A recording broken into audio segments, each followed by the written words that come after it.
Today is our last meeting before the summer break, so I will continue in September. And I thought I would like to inspire you for some homework during the summer break. So I would like to share with you some aspects from the Tibetan Buddhist path which we could focus on during the summer break, wherever you go and whatever you do. Hopefully you have some space. Maybe your life calms down a bit, and it's good to use this time for any kind of inner work, for any kind of inner healing.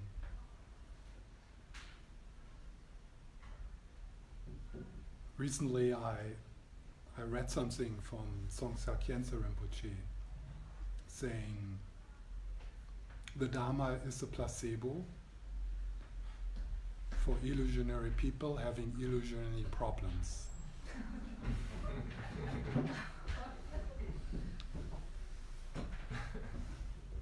That does not devalue the Dharma, but maybe it helps us to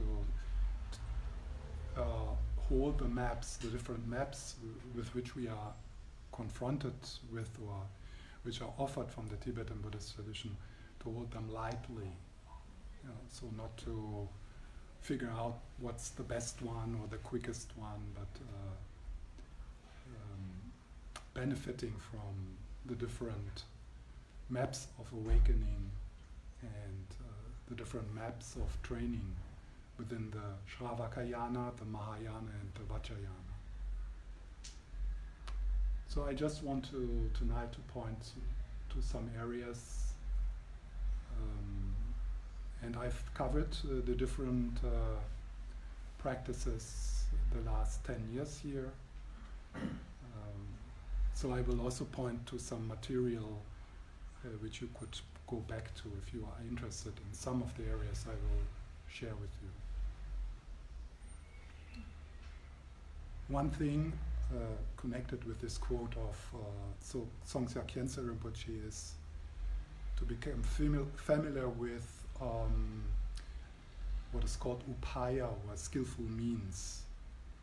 So that within the Buddhist tradition, different medicines are offered for different people at different times with different needs. And sometimes it's quite difficult to find out what's the right medicine for me right now. What do I actually need now for my growing up, for my healing, for my waking up? And one direction to go is that which makes you curious and what you enjoy, that what feels good, basically. Because sometimes when we hold these maps as a straitjacket, our practice becomes a burden, because we are trying to take a medicine which is actually not helpful for us at that moment in our life. So that's why I want to point to different possibilities, and then you can feel into, is that something I want to explore deeper? You don't need to rush. You can't do everything at the same time. So it makes sense during your journey to have periods in your life where you focus on certain aspects of the complexity of your psyche, of your being.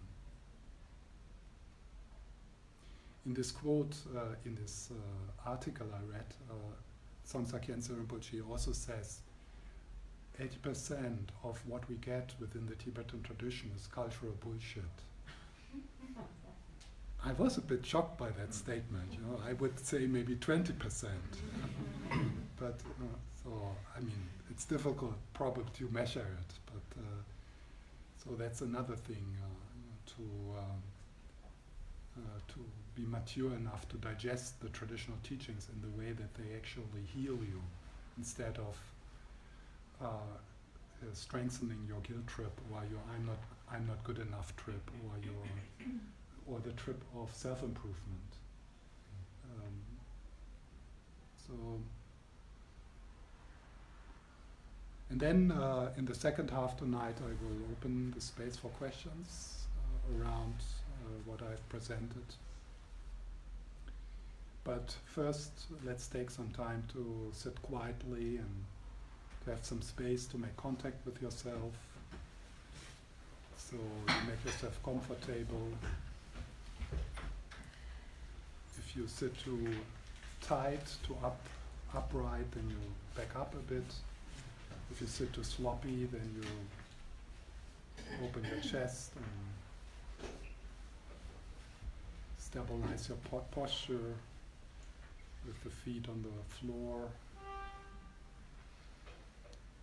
And then if you like, you can close your eyes. If you leave your eyes open, they are in a relaxed, open gaze.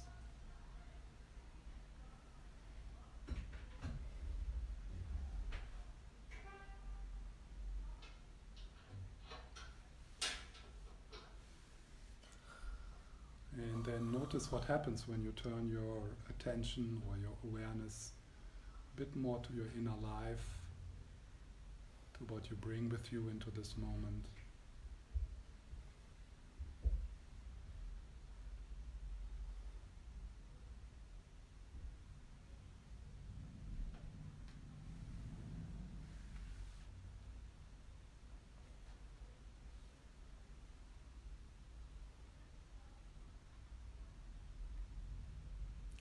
And welcoming yourself means also that you bring your attention, your awareness more into the body. So there's a sense of sliding with your awareness or with your attention into the body, even down into your feet.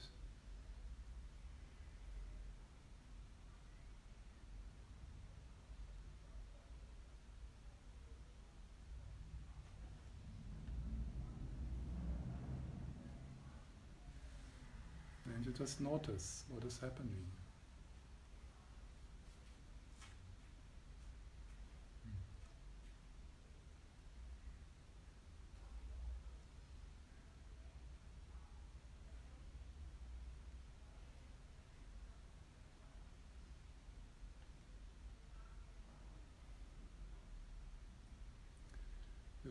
If it helps you, you can slide with the in-breath, with each in-breath into the body.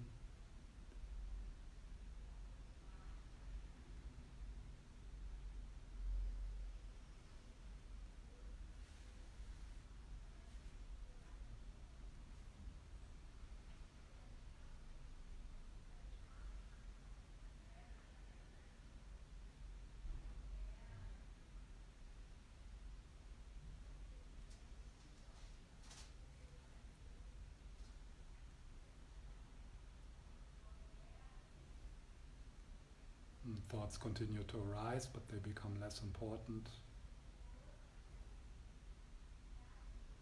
You unhook from thinking, from thoughts, and dropping from the head into the body.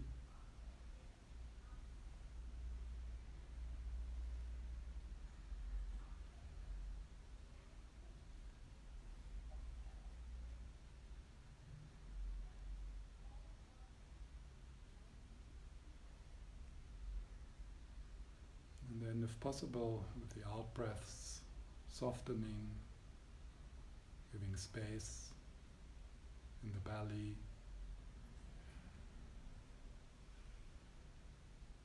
in the shoulders.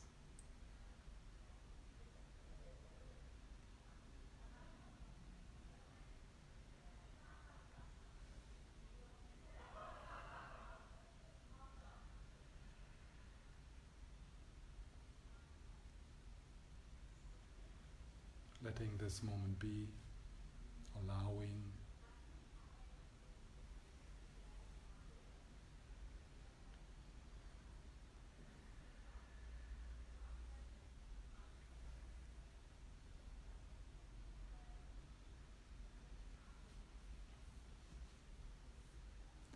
And then if you notice that you emphasize the stream of thinking too much, that's not a problem. But the invitation is then to unhook again and return to your hands or to your breath, to your belly, to the sounds.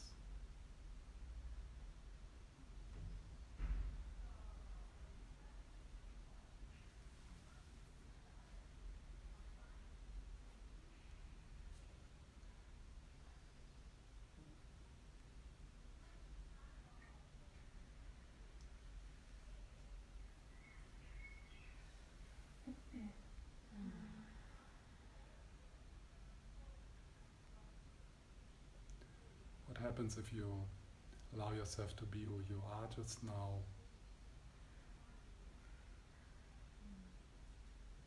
Not controlling or fixing, just being here, doing nothing.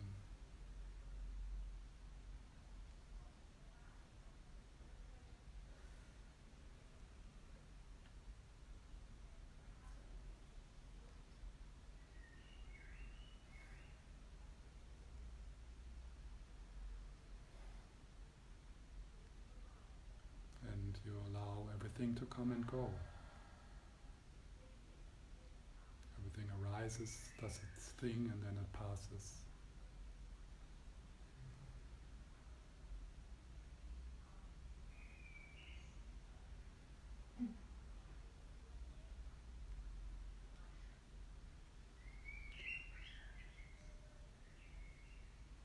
If you notice that you try to get rid of something or you try to get something, with the out-breath, relax that grasping as best as you can, as if you're opening a fist.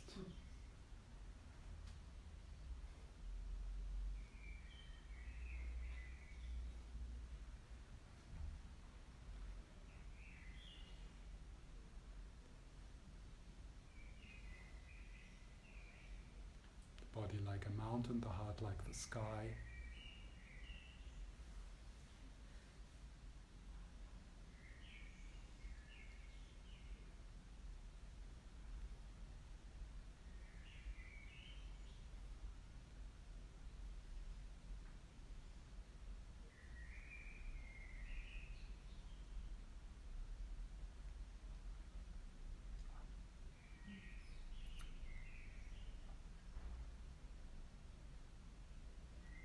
The heart like the sky, and sounds, feelings, sensations, thoughts are like clouds coming and going.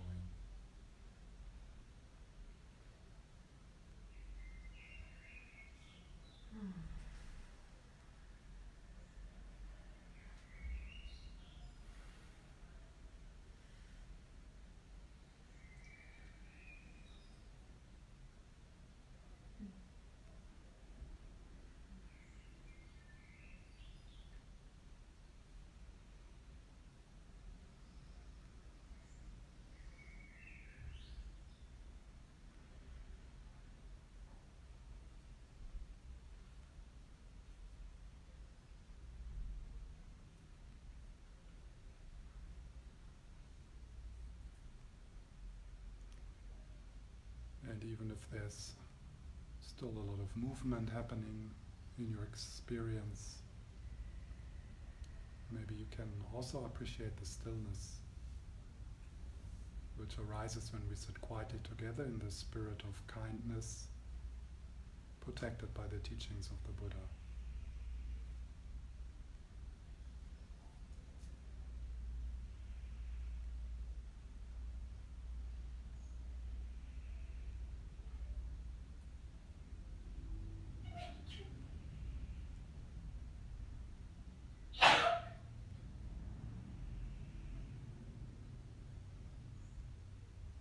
Instead of trying to calm down or feel better, you listen to the stillness which is already here.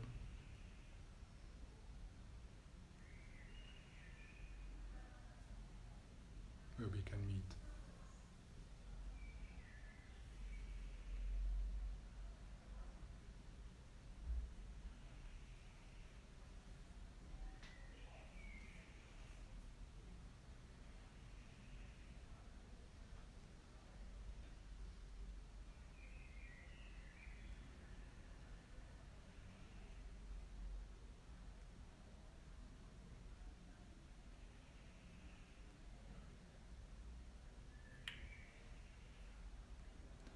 some discomfort arises, emotional or physical, as best as you can, try to make yourself bigger.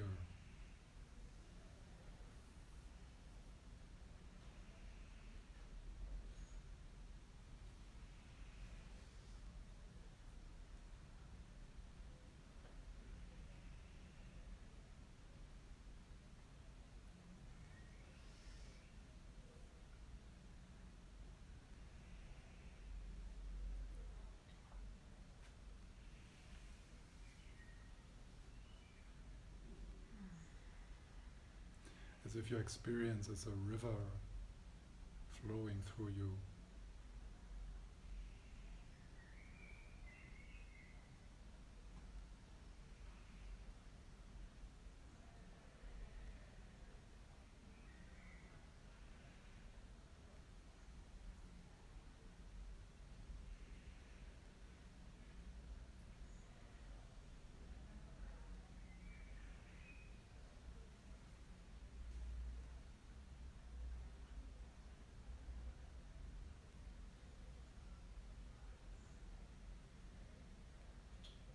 Nothing is excluded,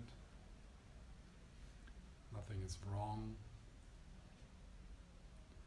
Allow yourself to find a place of rest in the midst of your experience.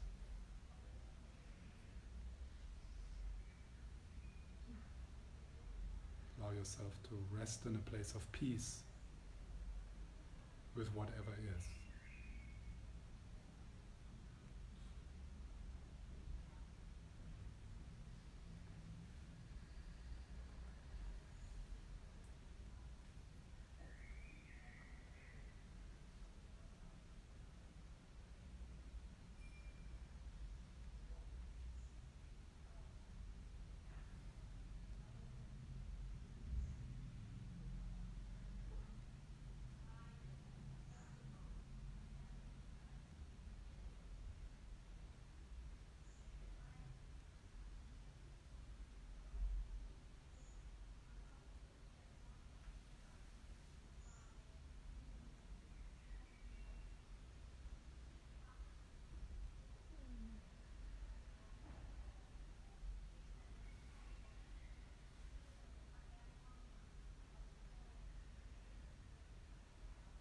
The ultimate medicine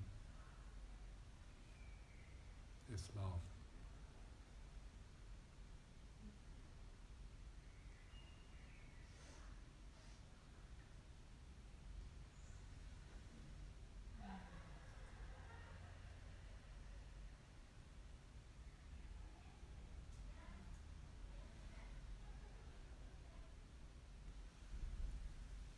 And you're not the love of other people, but the love of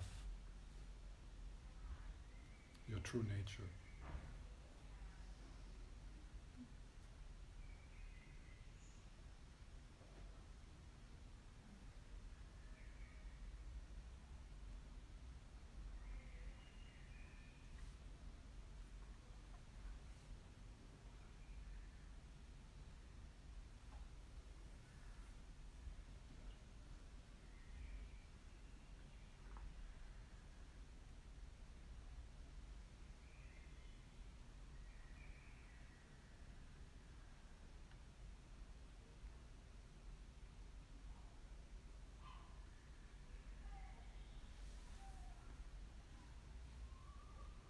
And dropping back, unhook from the thinking.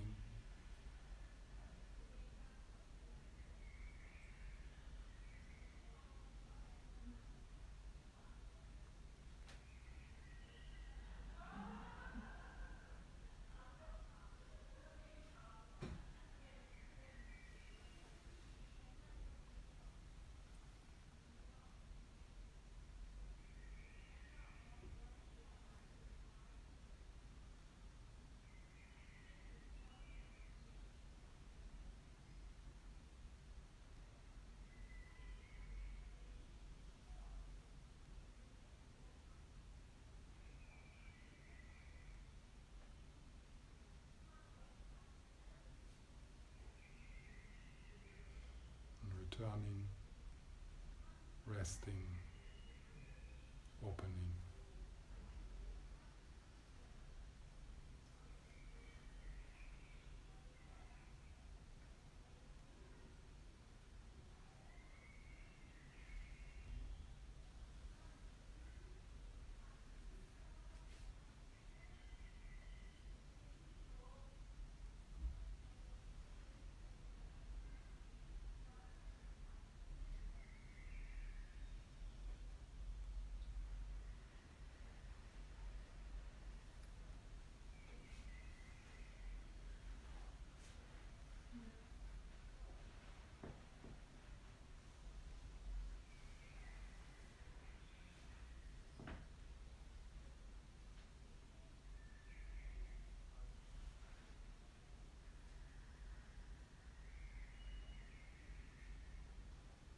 If you resist what is happening, you suffer.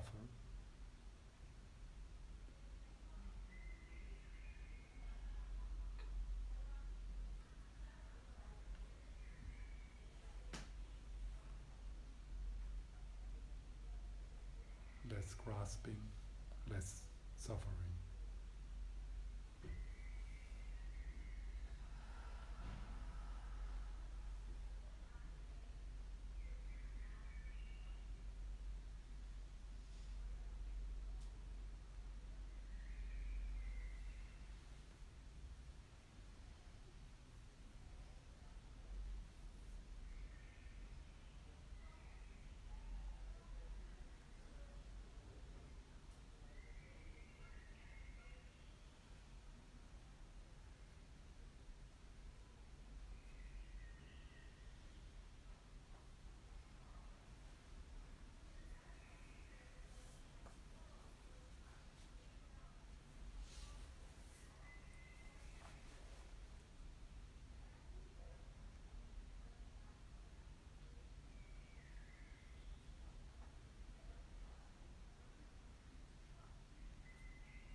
Let it be okay.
compassionate presence, the loving gaze.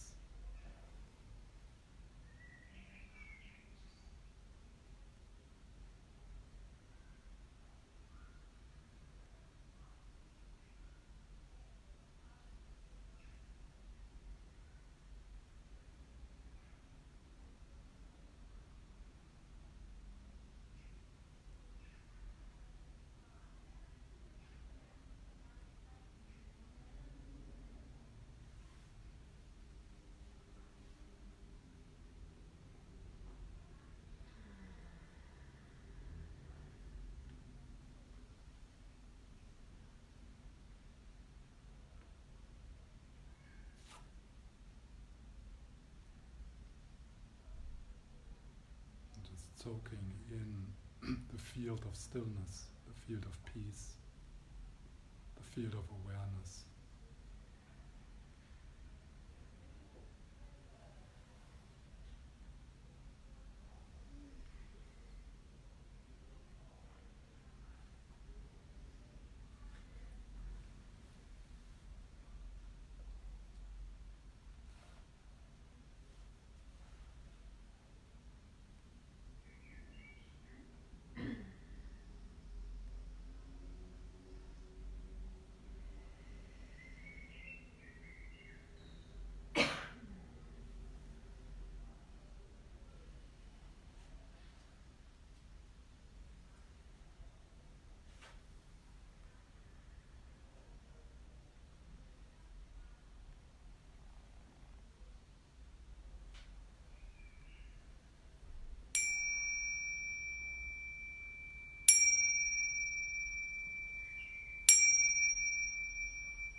So I would like to point to 7 different areas.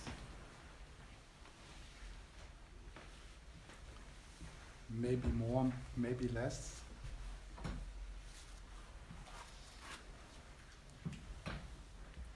And then after the break we can go depending on what you're interested in. So the first direction to focus on your spiritual path is the cultivation of what is called Shamatha, the cultivation of focused awareness. So no matter what tradition you come from, no matter what kind of inner or spiritual work you do, the quality of your focus, so the quality, how much you are able to actually bring your attention to that which is important to you. So the quality of your inner work or of your whatever meditation practice you do depends a lot on that. So if your mind is all over the place, of course, if you do yoga or if you do therapy or if you do loving kindness meditation, then you're actually not doing what is important for you in that moment. You're doing something else. So you go maybe to the fitness center, but your mind is all over the place, and you might leave even more stressed because you have bombarded yourself with stressful stories. Also in meditation, you can sit down and do a loving kindness meditation, but if that capacity is not trained to be able to stay engaged with what is important for you in a given moment, then that no matter how good the method is, it will not have the base to really do some transformation or some change. So the training of to stabilize your mind, to stabilize your attention, is a complex training and very fascinating, because when you do that, you also learn a lot about how your psyche works, how your attention works, what your mind does. And last year I gave a course in Malmö where I go through the 9 stages. So the training of focused awareness is described in 9 stages within the Tibetan tradition. And in each stage you have certain challenges and certain antidotes, and so it's like a progressive path. And I recommend you, if you're interested in that, and you should, no matter what kind of path you are on, then look into these teachings of the 9 stages, or Cultivating of Shamatha, and make it part of your practice, maybe of your formal practice, but also look for opportunities in daily life for training your capacity to engage with that which is important for you, and not engage in bullshit all the time and wasting your time. Not only maybe wasting your time, but also through the sticky, stressful stories to give you a bad time where it is not necessary.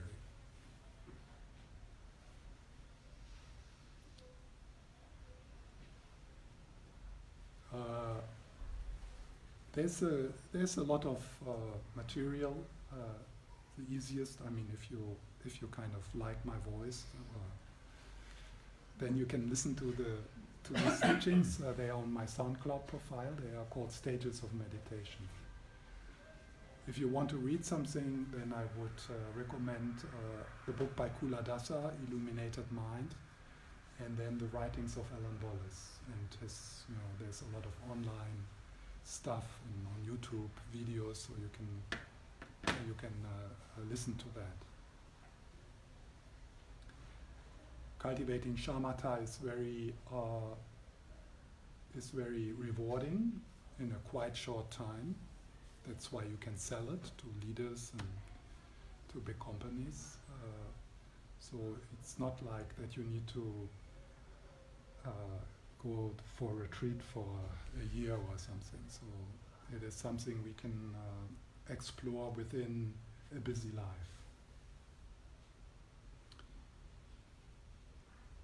So the second area is the area of bodhicitta, the awakened heart. Heart-warmedness, warmth, kindness. And sometimes, our practice is a bit unbalanced. Kind of we like maybe the focusing stuff, and we like maybe the emptiness stuff, but then there's not a lot of warmth in our practice. There's not a lot of kindness in our practice. It becomes kind of cold sometimes almost. So to bring the heart into your practice, the warmth into your practice. So, like if you do a breathing meditation, for example, it can be done in a different inner climate. Yeah? In a climate of warmth and kindness, or it can be done in the climate of self-improvement, and I'm not good enough and I need to work harder. And then if you notice that, then you know, how can I bring more heart into my practice? If your path is a path without heart, it's not going to help you to develop your whole potential. So, can you close this door? And in the Tibetan Buddhist tradition, of course, there's a lot of material there, different practices who focus on the warmth of your heart. Some time ago, I gave a few talks on tenderness, in Tibetan called seva. And within that, I emphasized the practice of becoming aware of heartwarmedness, of warmth, of care, which is happening around you and within you naturally every day. So it is a practice of taking your time to appreciate and kind of allow yourself to be moved when you see other people looking after each other. So that is a practice really for daily life or for holiday. Yeah. So you can go to the beach, but then look for the mothers looking after their children, or observe the lifeguards, or something. Yeah. So just to become curious of these many moments when you have a spontaneous movement of care, of softness, of being touched by an animal, by people. If you have a spontaneous urge to reach out and to help, but also opening your eyes, sit in the buses when you travel, in the trains, in the airports. Take some time to sit at the arrival section of the airport and realize that people have friends and they have family, like everyone, yeah? And they are happy to see each other, and let yourself be moved by it. And it's a very simple practice, and it is something which has nothing to do with religion, or it's something really shared by common humanity. The beauty, the value, and the necessity of care, of warmth. And we all have it. We are born with it. And then we get hurt, and then we build walls around it, and we don't actually, sometimes we even don't want to feel it. Because feeling vulnerable and feeling warmth in your heart might make you afraid that you're going to be hurt. So then you don't allow it to happen. So it's a very beautiful, simple practice which you can do when you travel, when you, wherever. There's kindness everywhere. So that's the second area, the heart. The third area would be the practice of insight. So vipassana, insight into reality. So shamatha, having a focused mind, is very helpful, it's very good, but it's not going to liberate you. So what is important is to bring a more stable mind, a curious mind, a vibrant mind, an alive mind, to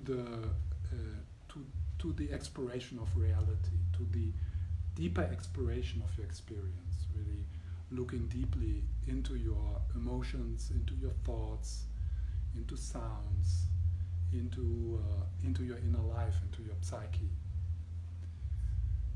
And I just finished a course also in Malmö, which is called Seeing That Liberates. It's also like 8 evenings or something like that.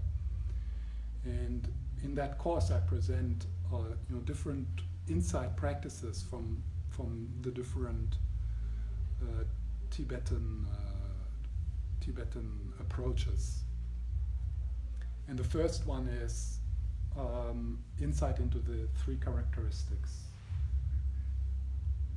anicca, dukkha, and anatta. Yeah?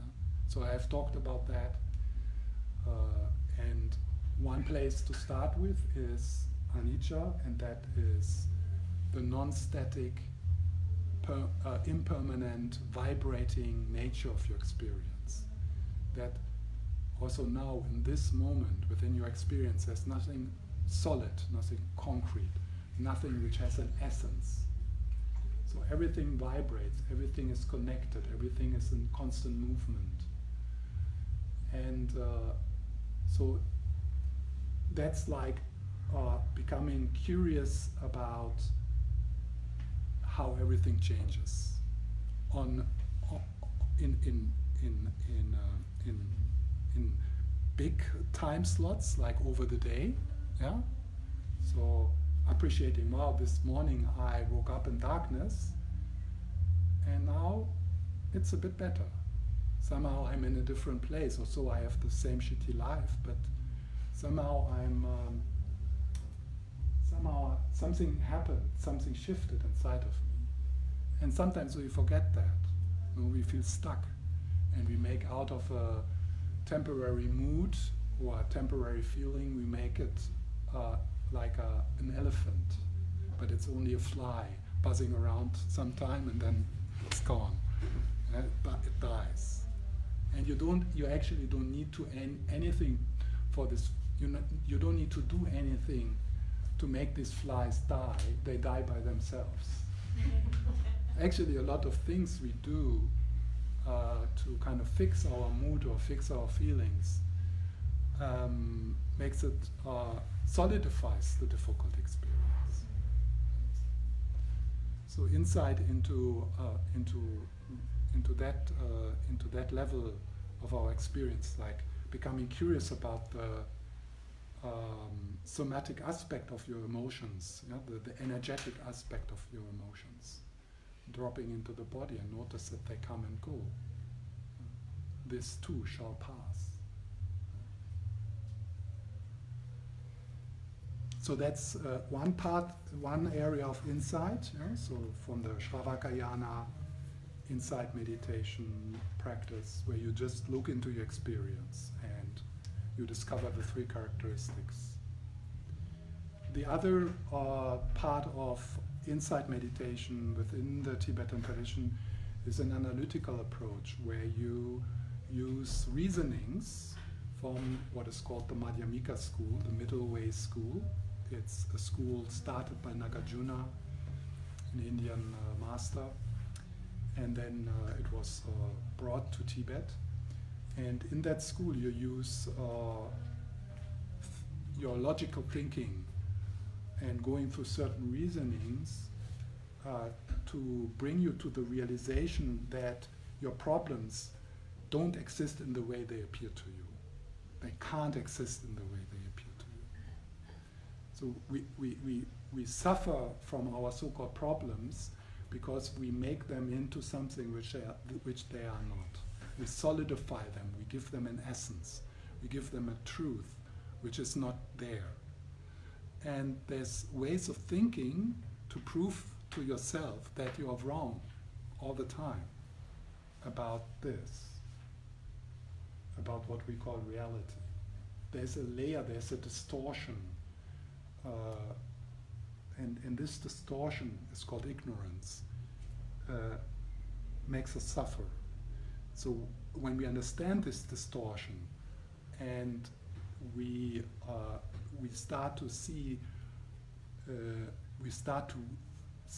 things beyond what we project them to be, then we experience relief, then we experience more freedom, then we experience more space. So that would be for those of you who like to go into philosophy and like to read and like to think and and come to conclusion and also stick with conclusions. Yeah? And then that could be part of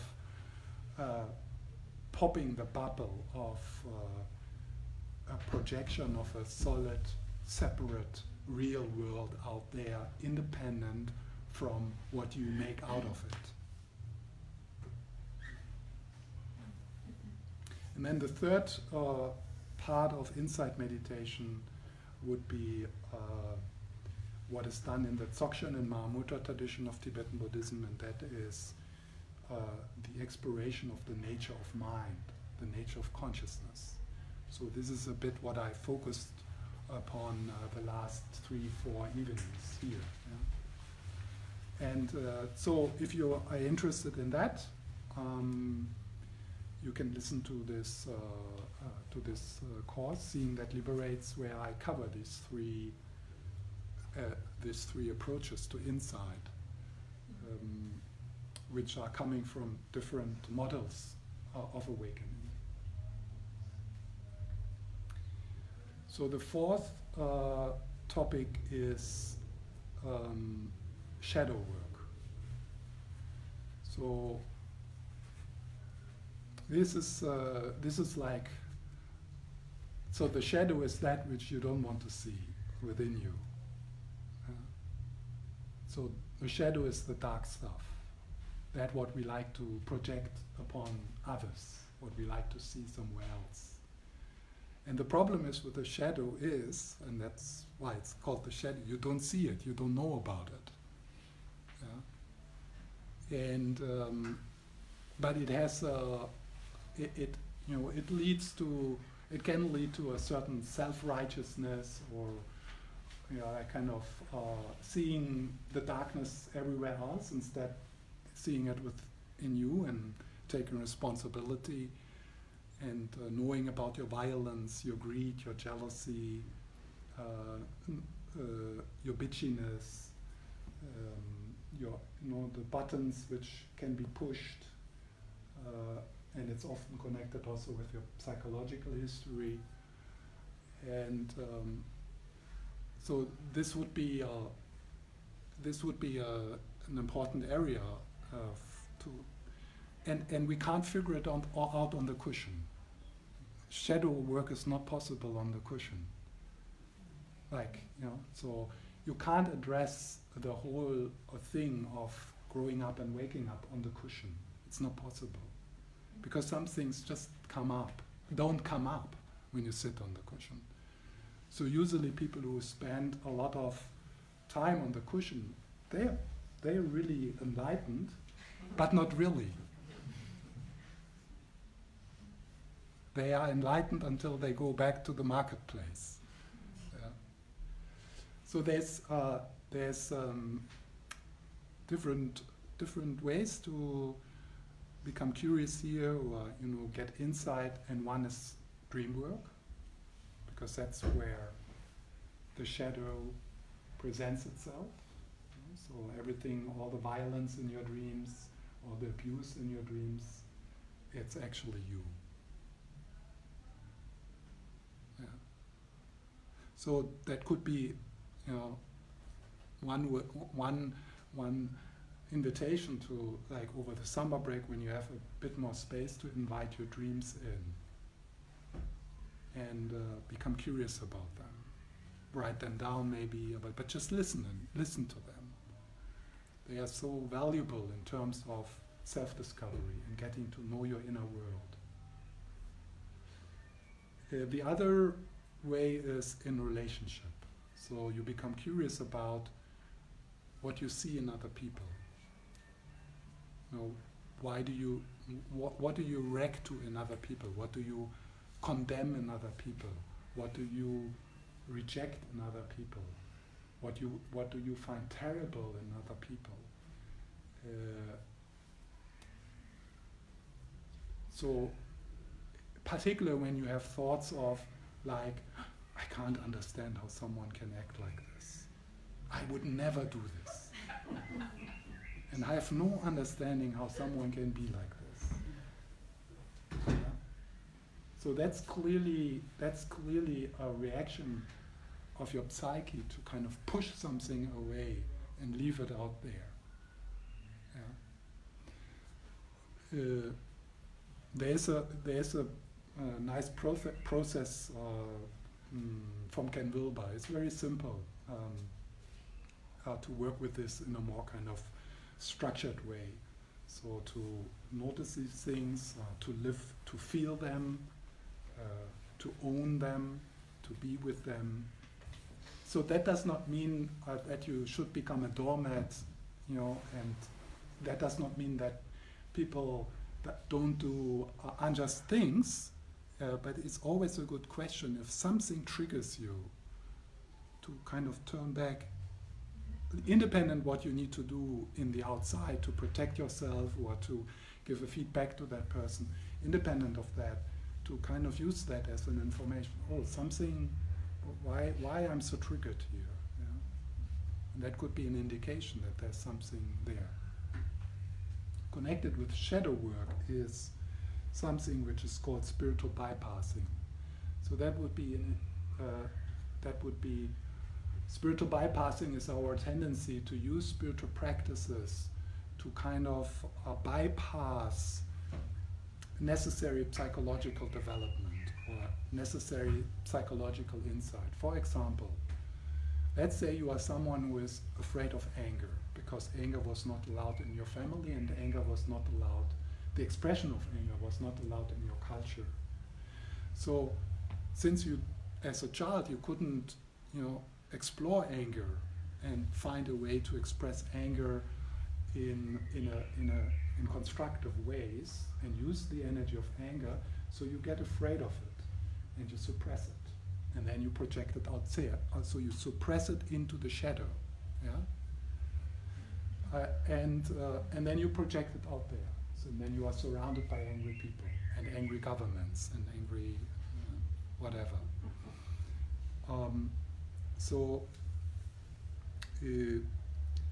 And spiritual bypassing would be something like, oh, there's the practice of non-violence and being kind. I go there because I'm good at it. I know it. I was always the good girl. And I just do that. So it's like, so there's the anger, and then you try to kind of bypass it, and and practicing something which Trungpa Rinpoche calls idiot compassion. So idiot compassion is not real compassion; it is just like a facade of being nice. But actually, you're afraid of anger, and you are afraid of expressing your needs and putting boundaries. And in your mind, and maybe also in the mind of some people around you, they say, oh, she's such a great practitioner. So that is spiritual bypassing. And there's some good books about it.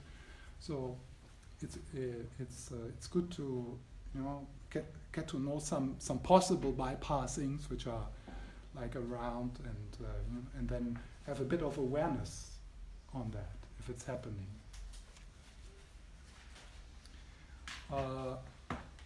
The fifth area is let's see, body work. So find any kind of body work where you train flexibility, stamina, and strength. This is very important. Spiritual work is body work. It's not like intellectual games, trying to think differently. That's not going to make it. You can think differently for eons. It's not going to stick. It's not going to come from the head into your being. And we want to embody compassion, not writing a book about compassion and being able to make a PowerPoint presentation about compassion. That's not compassion. Compassion is a function of the subtle energy body, and it is expressed in your whole body. So, and when I say body work, it's not about a kind of treating your body like a donkey, like it's something I use, I ride around, and it needs to be slim, it needs to be fit, it needs to be sexy, it needs to be attractive, because I want to be successful in life. That's not the kind of body work I'm thinking about. Yeah. So also there, whatever kind of body work you do, fitness center's fine, or yoga, tai chi, qigong, whatever, to really make it a body work practice, not hitting the donkey practice.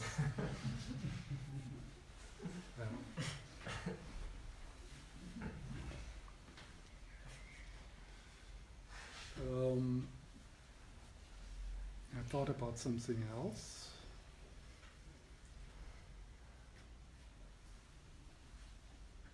Yeah. So I already said, my assumption is, nothing is, also what I say, hold it lightly. The map is not the territory. But I already said, I have a sense that you can't do the whole thing on the cushion. You can't do the whole thing in meditation. Like a solitary awakening. So if through your spiritual practices, through the different areas now I presented you, and this is very often that happens, some material comes up, traumatic experiences, difficult emotional experiences, something which is pretty overwhelming, then it's really so helpful to use as a way to support your spiritual practice, to do some kind of psychotherapeutical work.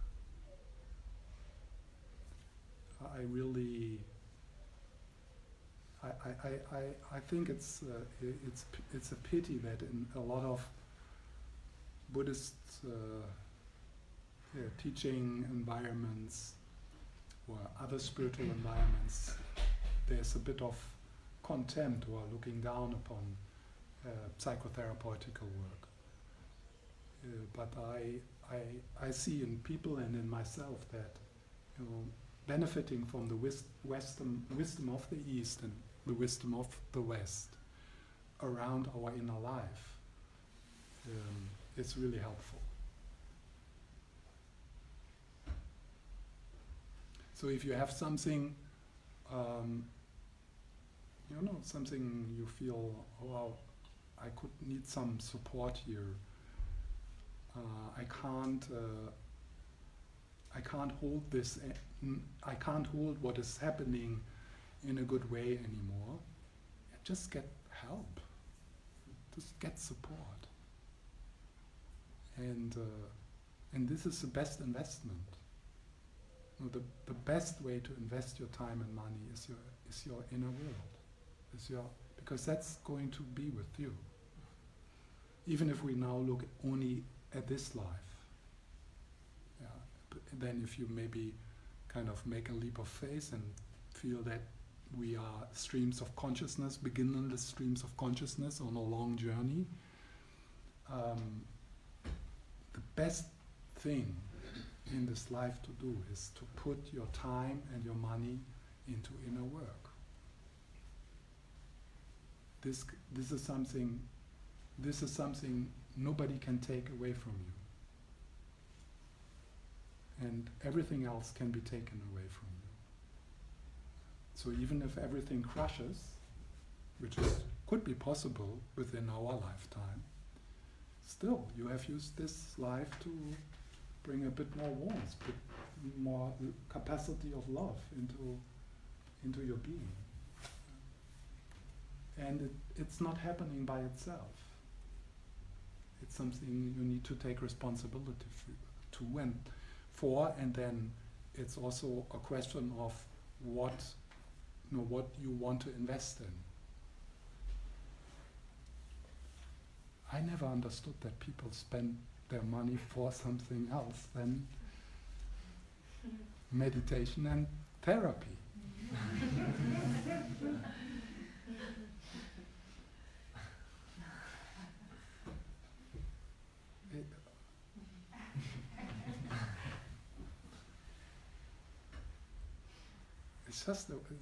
This is really a waste of the precious human life.